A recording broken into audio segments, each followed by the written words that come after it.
Hello hi dear friends, ഇന്ന് ഞാൻ എത്തിയിട്ടുള്ളത് പച്ചമാങ്ങ വെച്ചിട്ട് നല്ലൊരു കറിയുടെ റെസിപ്പി ആയിട്ടാണ്.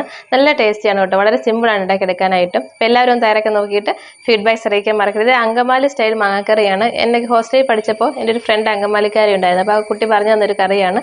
ആ സമയത്ത് ഹോസ്റ്റലിൽ ഉണ്ടാക്കുമായിരുന്നു. അപ്പോൾ എല്ലാവരും തയ്യാറാക്കി നോക്കണം. റെസിപ്പി ഇഷ്ടമായിട്ടുണ്ടെങ്കിൽ ചാനൽ സബ്സ്ക്രൈബ് ചെയ്യാൻ മറക്കല്ലേ. അപ്പോൾ നമുക്ക് വേഗം തന്നെ നമ്മുടെ റെസിപ്പിയിലേക്ക് പോകാം. Keep on watching guys.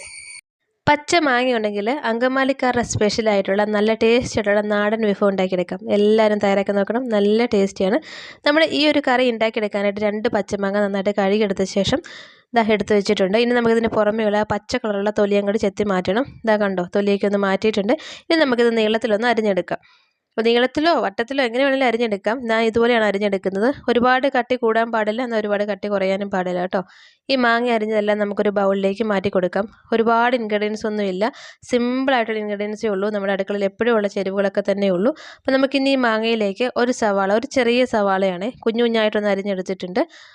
ഇനി നമുക്കിതിലേക്ക് ഒരു ചെറിയ കഷ്ണം ഇഞ്ചി, അതും നീളത്തിലൊന്ന് അരിഞ്ഞെടുത്തിട്ടുണ്ട്.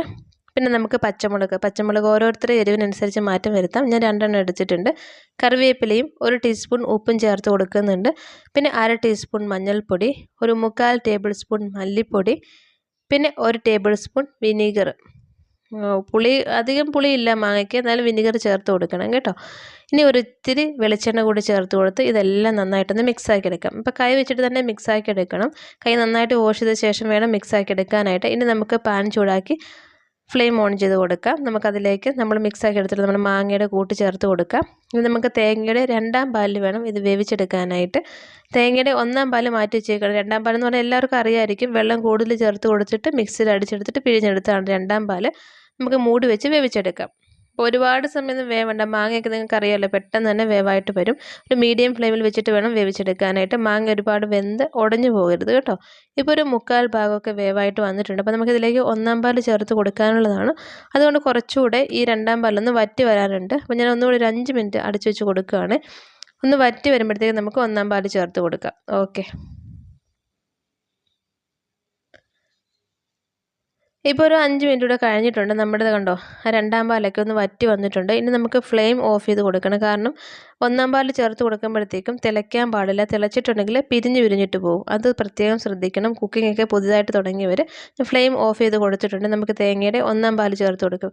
1ാം പാലെന്ന് പറയുമ്പോൾ വളരെ വെള്ളം കുറച്ച് ചേർത്തിട്ട് മിക്സിയിൽ അടിച്ചിട്ട് നമ്മളൊന്ന് അരിപ്പയിലൊന്ന് സ്ക്യൂസ് ചെയ്തെടുക്കുന്നതാണ് 1ാം പാലെന്ന് പറയുന്നത്. നന്നായിട്ടൊന്ന് മിക്സാക്കി എടുക്കാം. അപ്പോൾ ഈ ചട്ടിയുടെ ചൂടുണ്ട്, ആ ചൂടിൽ തന്നെ ഇരുന്നിട്ട് അത് റെഡിയായിട്ട് വന്നോളും.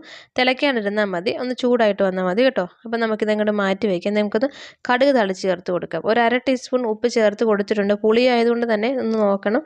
പുളി കൂടുന്നതനുസരിച്ച് ഉപ്പിൻ്റെ അളവൊന്ന് കുറഞ്ഞു വരും. നോക്കിയതിന് ശേഷം വേണമെങ്കിൽ ഉപ്പ് ചേർത്ത് കൊടുത്താൽ മതി. കടുക് തളിച്ചെടുക്കാനായിട്ട് നമുക്ക് ഫ്ലെയിം ഓൺ ചെയ്ത ശേഷം നമുക്ക് പാത്രം വെച്ച് കൊടുക്കുക. ഇതിലേക്ക് വെളിച്ചെണ്ണ ചേർത്ത് കൊടുക്കാം. വെളിച്ചെണ്ണയിൽ തന്നെ വേണം കടുക് തളിച്ച് ചേർക്കാനായിട്ട്. അതാണ് നാടൻ ടേസ്റ്റ് കേട്ടോ. വെളിച്ചെണ്ണ ഒന്ന് ചൂടായിട്ട് വരുമ്പോഴത്തേക്കും നമുക്കിതിലേക്ക് 1 ടീസ്പൂൺ കടുക് ചേർത്ത് കൊടുക്കാം.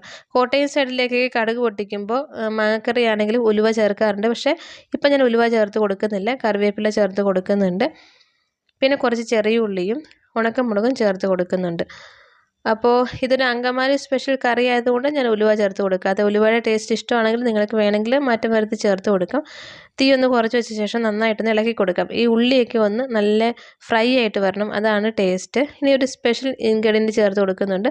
1 ടീസ്പൂൺ മുളക് പൊടി. സാധാരണ കടുക് തളിക്കും മുളക് പൊടി മഞ്ഞൾപ്പൊടി ഒന്നും ചേർത്ത് കൊടുക്കാറില്ല. പക്ഷേ ഈ കറിക്ക് ഒരു ടേസ്റ്റിനും അതിനൊരു കളറിനും വേണ്ടിയിട്ട് മുളക് പൊടി ചേർത്ത് കൊടുക്കുന്നുണ്ട്. മുളക് പൊടിയുടെ ആ ഒരു പച്ച ടേസ്റ്റൊക്കെ ഒന്ന് മാറി വന്ന ശേഷം നമുക്ക് നമ്മുടെ കറിയിലേക്ക് ചേർത്ത് കൊടുക്കാം. വളരെ സിമ്പിളായിട്ടുള്ള നല്ല ടേസ്റ്റ് ആയിട്ടൊരു മാങ്ങക്കറിയാണിത്. പച്ചമാങ്ങ കിട്ടുമ്പം ഇതുവരെയും ഈ കറി ഉണ്ടാക്കി നോക്കാത്തവർ തീർച്ചയായിട്ടും ഉണ്ടാക്കി നോക്കണം. നിങ്ങൾക്ക് തീർച്ചയായിട്ടും ഇഷ്ടമാവും. വളരെ സിമ്പിളായിട്ടുള്ള റെസിപ്പീസാണ് അപ്ലോഡ് ചെയ്യുന്നത്. ഇഷ്ടമായിട്ടുണ്ടെങ്കിൽ ചാനൽ സബ്സ്ക്രൈബ് ചെയ്യാൻ മറക്കല്ലേ. See you soon next video. Bye bye, take care.